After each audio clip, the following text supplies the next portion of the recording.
My beloved brothers and sisters, success is a word that many of us chase throughout our lives. From a young age, we are taught that success lies in academic achievement, financial stability, recognition, or material progress. But let me begin by asking a very simple question. What is success? And who decides what true success actually is? You see, many people strive their entire lives to earn degrees, build businesses, buy houses, or accumulate followers and fame. And while these things may appear as success in the worldly sense, they are not the ultimate form of success in the eyes of the Almighty. In fact, a person could have none of these yet be among the most successful in the sight of Allah.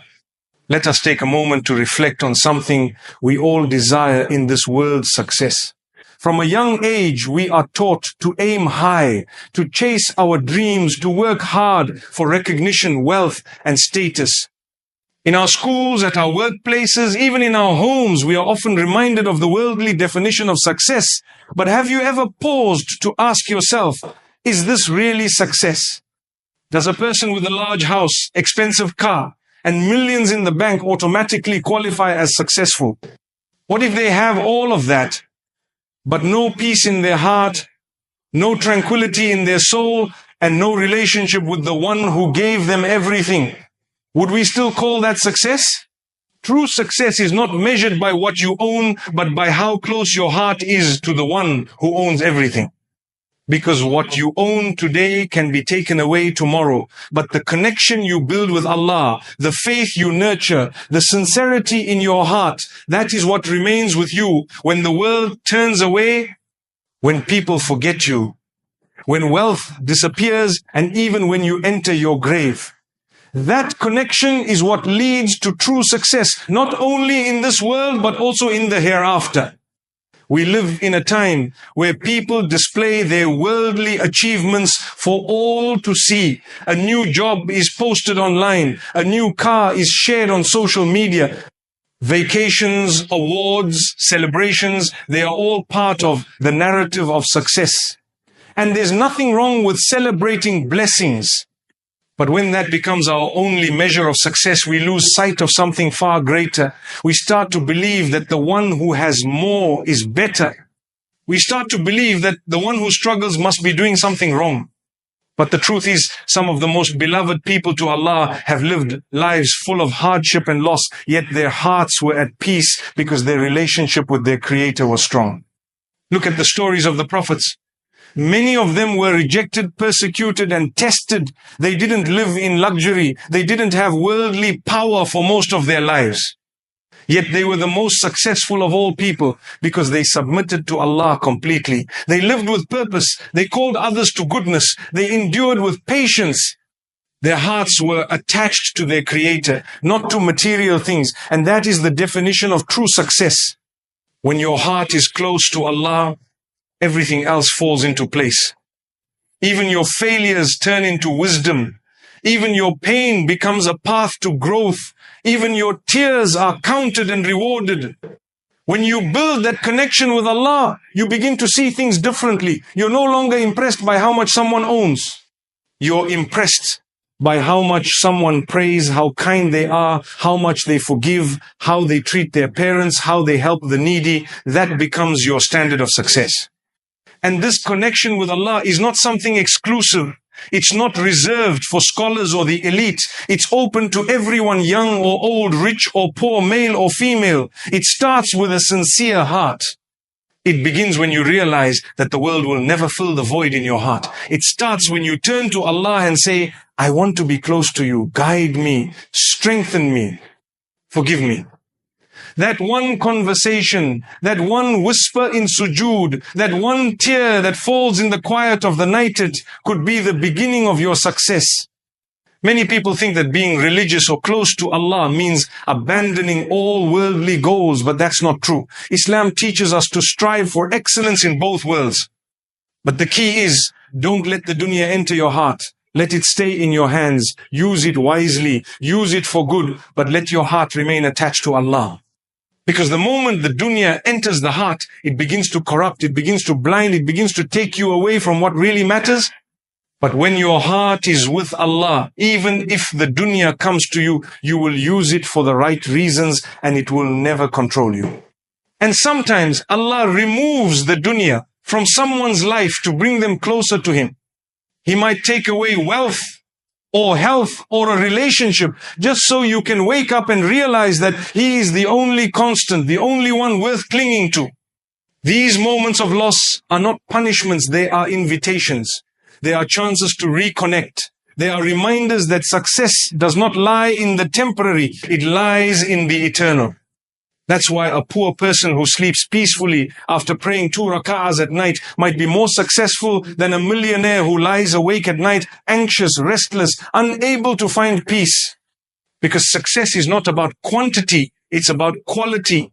It's about the quality of your heart, your intentions, your worship, your character. Now let's reflect on a beautiful truth. When you walk towards Allah with sincerity, He opens doors you didn't even know existed. Imagine this. A person feels lost. They feel distant.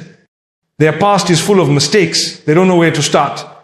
But then they raise their hands and say, "Oh Allah, I've messed up, but I want to come back. I want to be better. Help me." That one moment of sincerity can change everything. Allah doesn't expect you to be perfect. He expects you to try. And once you take that first step, He takes 10 towards you. That's His promise. You make one move, He opens doors from places you never imagined. Some people think, "I've done too much wrong, Allah won't want me back." But that's a whisper from shaitan. Never let your sins stop you from turning back to Allah, because He loves to forgive.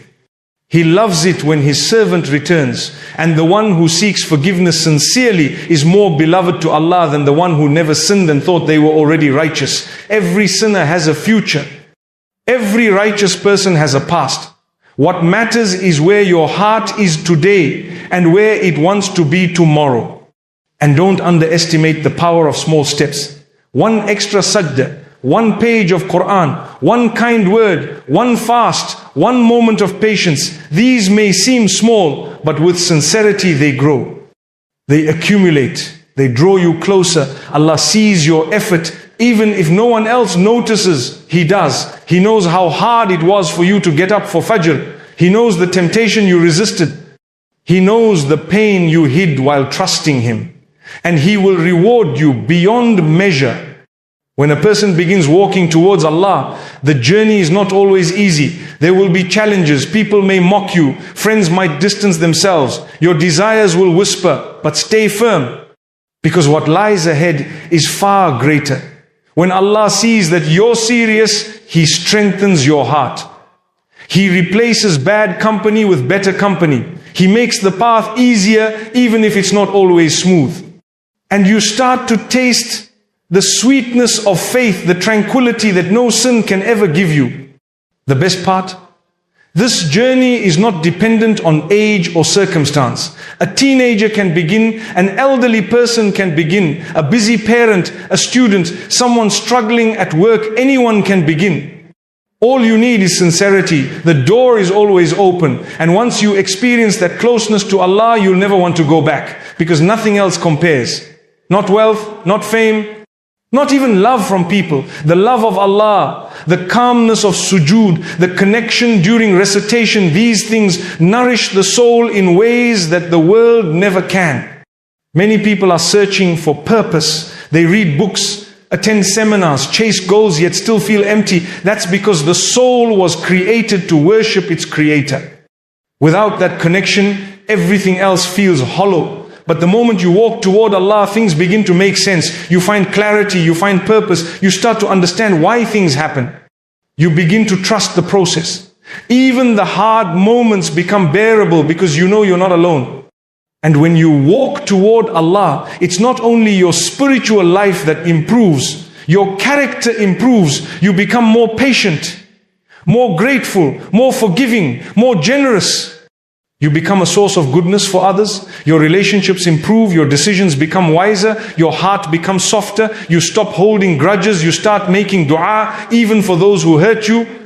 That is the beauty of walking toward Allah. He transforms every part of your life.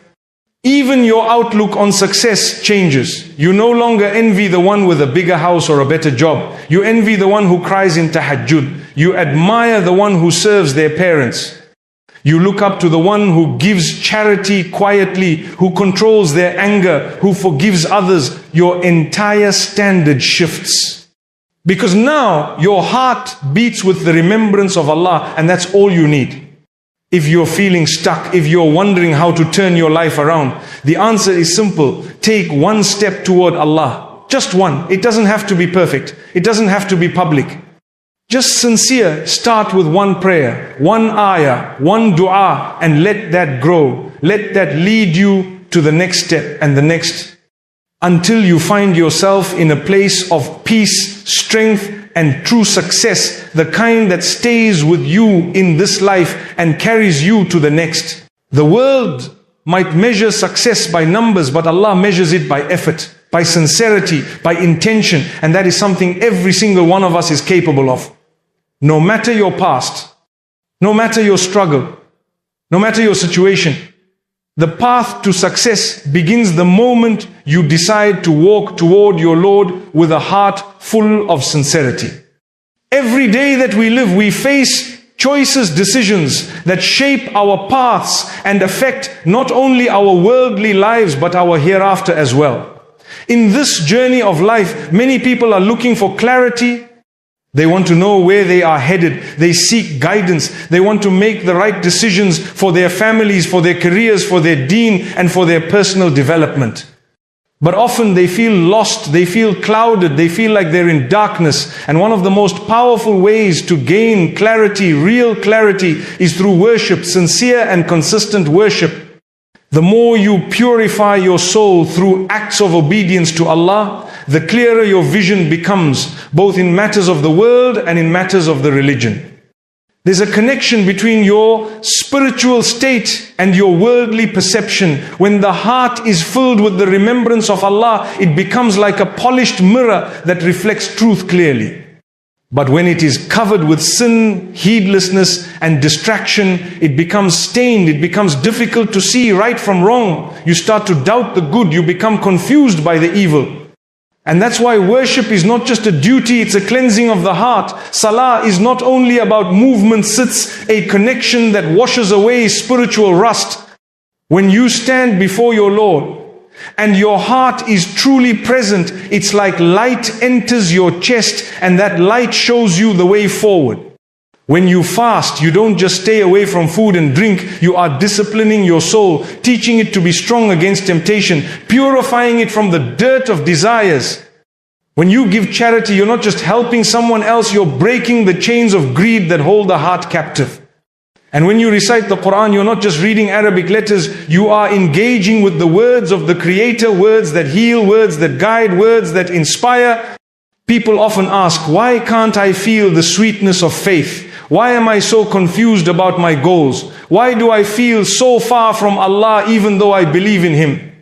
The answer may be found in the condition of the soul. When the soul is clogged with sin, with laziness in prayer, with ghafla, heedlessness, then it becomes blind. It might look, but it doesn't see. It might hear, but it doesn't listen.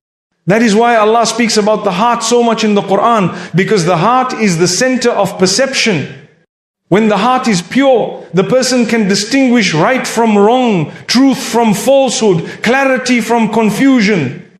Imagine a window covered in dust. No matter how beautiful the light outside, if the window is not clean, the light will never come through clearly. That's what happens to the heart when worship is abandoned. But the more we engage in sincere worship, the more we polish that glass. The more we engage with the Quran, with understanding, the more that light reaches us. And suddenly the world starts to make sense. You understand your purpose. You see things for what they truly are. You become less impressed by the glitter of the world and more connected to the values that please your Creator. Some people think worship is only for the elderly or for those who have left the world. But in reality, it is worship that gives you strength to live in this world correctly.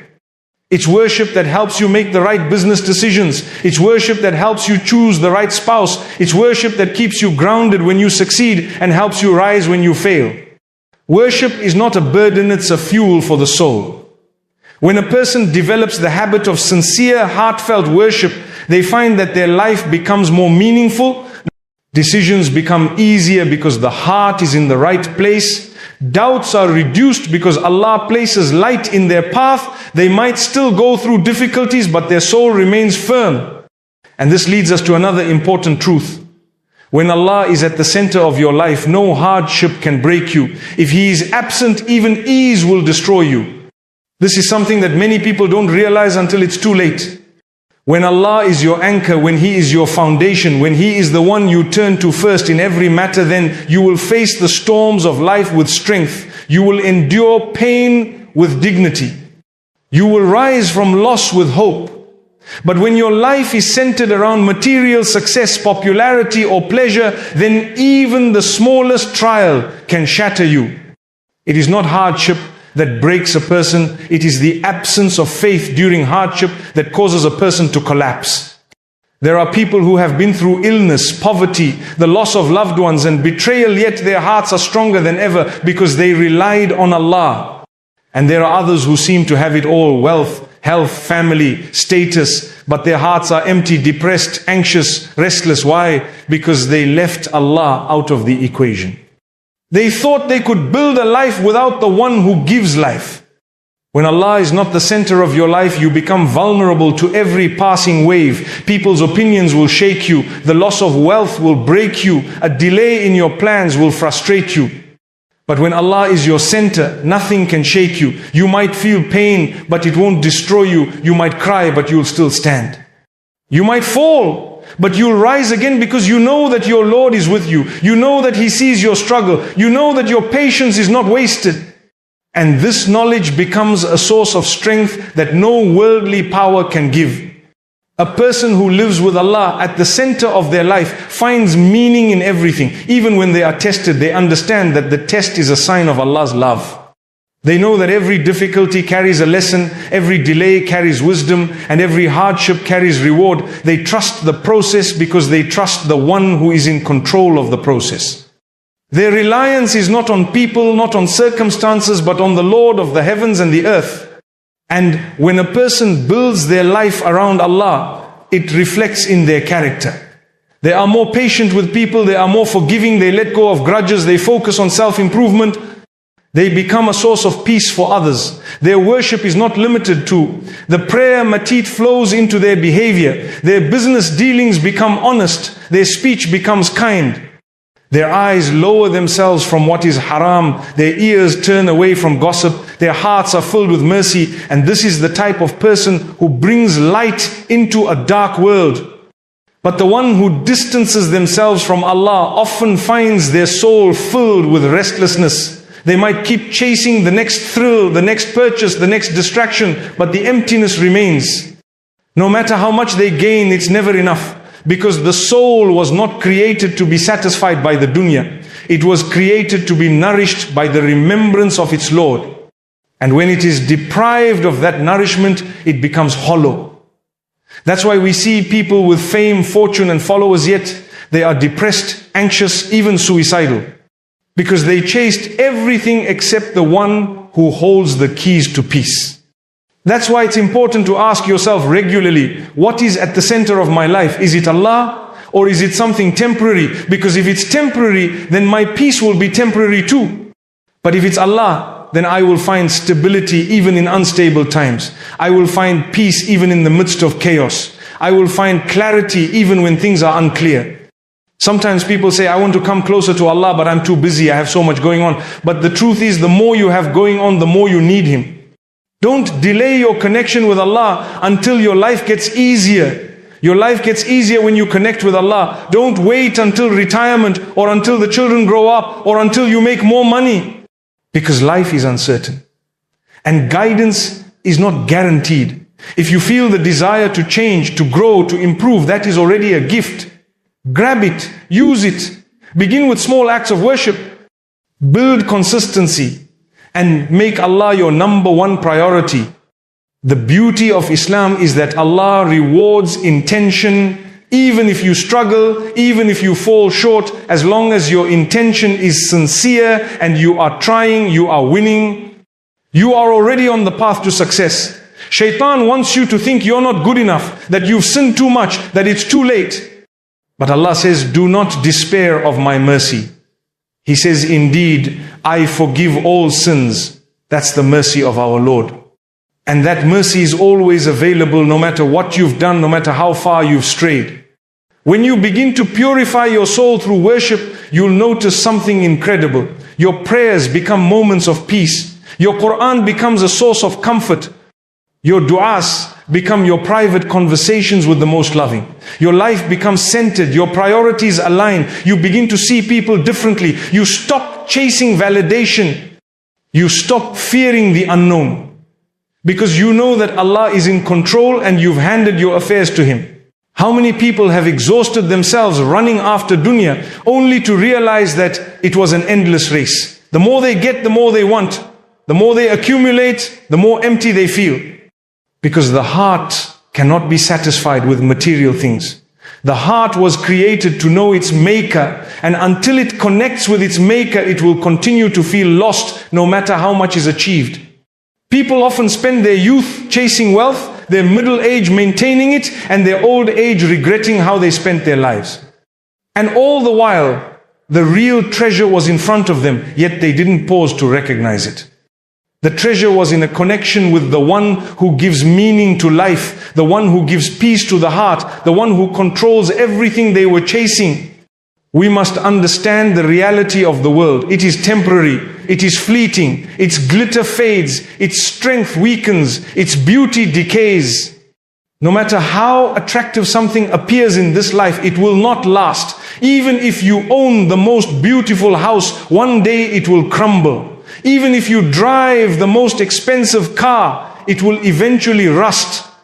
Even if you wear the finest clothes, they will wear out. Even if you achieve the highest status, people will one day forget your name. So why attach your heart to what will disappear? Why sell your hereafter for something that doesn't last? The wise person is the one who takes from this world what they need to earn the next world. They work hard, but not to please people, or rather to please Allah. They seek excellence, but not to impress others, rather to fulfill their amanah with sincerity. And when the heart is focused on Allah, everything else begins to fall into place. Allah puts barakah in their time, in their wealth, in their relationships. He grants them ease in the most unexpected places. And even when things don't go according to plan, their hearts remain content because they trust the plan of the one who knows what is best.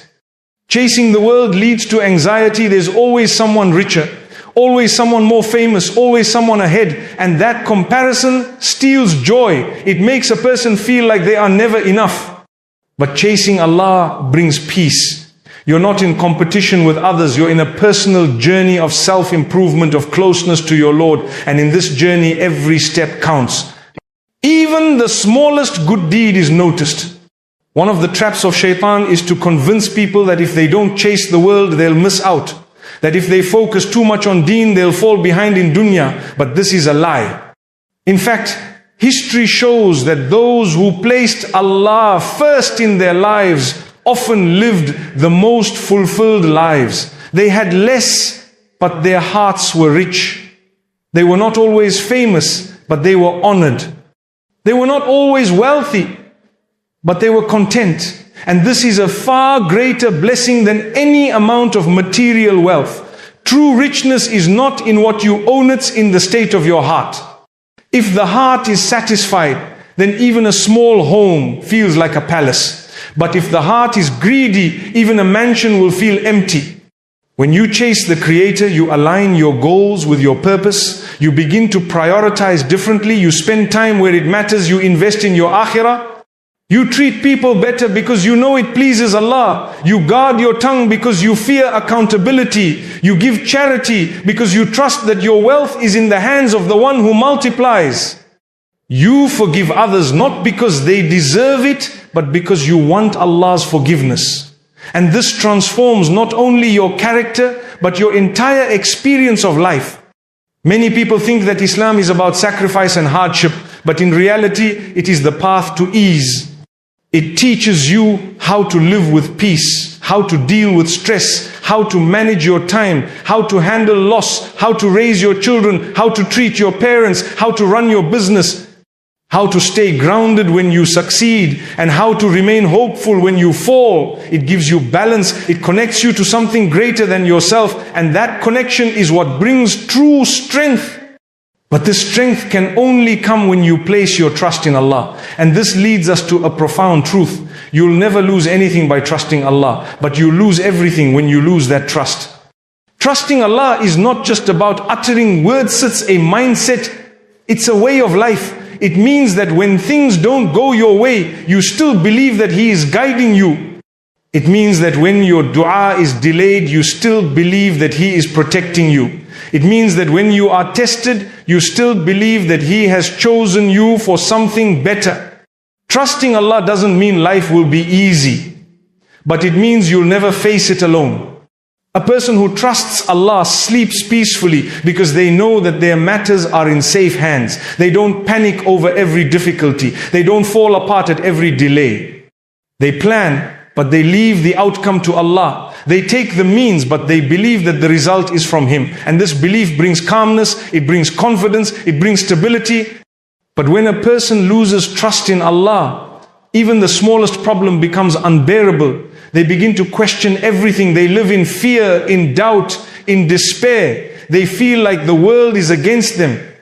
And even in times of ease, their hearts are restless because they no longer believe that Allah is in control. Some people think that trusting Allah means sitting back and doing nothing. But this is a misunderstanding. Trusting Allah means doing your best and then leaving the results to Him. The farmer plants the seed and trusts Allah to send the rain. The student studies and trusts Allah to open the mind. The parent raises their child and trusts Allah to guide them. The businessman works honestly and trusts Allah to provide. This balance between effort and trust is what brings success. We are not responsible for the results. We are responsible for our effort, our intentions, our sincerity. The rest is in the hands of the Most Wise. When you trust Allah, you begin to see life differently. Even the things that once worried you now become reminders of His mercy. A delay in your plan is not a punishment, it's protection. A door that closes is not rejection, it's redirection. A prayer that isn't answered the way you wanted is not denial, it's divine wisdom. And the more you experience this, the stronger your trust becomes. You begin to love Allah more because you see how perfectly He plans. You begin to rely on Him more because you've seen how many times He's rescued you. You begin to worship Him more because you feel His nearness in every moment. But trust doesn't develop overnight. It requires training the heart. It requires reflecting on the names of Allah Ar-Rahman, Ar-Razzaq, Al-Hakim, Al-Wakil. It requires remembering how many times He came through for you in the past. How many times you thought all was lost and He opened the door. How many times you cried alone and He gave you peace. How many times you were weak and He gave you strength. When you remember these blessings, your heart begins to trust more. And when you trust Allah, it reflects in your choices. You stay away from haram even if it looks profitable because you trust that what is halal will be enough. You hold your tongue even when provoked because you trust that Allah will defend you. You remain patient in difficulty because you trust that Allah is preparing something better. You give generously because you trust that Allah will replace it. And this trust becomes your shield. It protects you from despair. It protects you from arrogance. It protects you from rushing into sin. It keeps your heart alive. Many people think that trusting Allah is only for times of hardship. But the truth is we must trust Him in times of ease as well.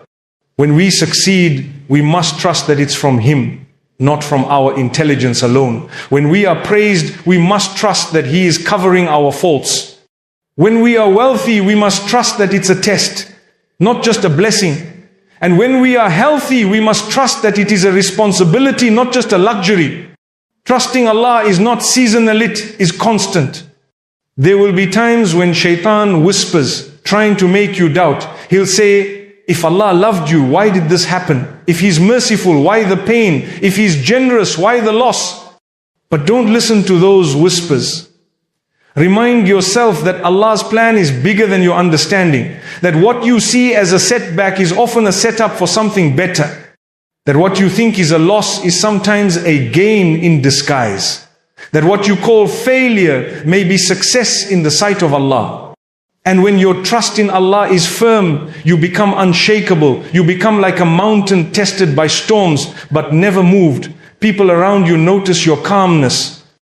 They wonder how you're so composed in difficult times, and it's because you've handed your affairs to the one who never makes mistakes, the one who never forgets, the one who is always near. This level of trust brings you closer to Allah in a way that no material possession can. It deepens your dua, it softens your heart, it increases your gratitude because you see His hand in everything. In every delay, in every blessing, in every hardship, in every ease. And this realization transforms your life. You stop fearing the future because you know who controls it. You stop regretting the past because you trust His wisdom. You live in the present with peace and purpose. Let us return to Him today, not tomorrow, not next month, not when we are older, right now. And let us walk the path of true successor path that leads not only to worldly peace but eternal joy. May Allah grant us all a strong relationship with Him and make us successful in both this life and the next. Ameen.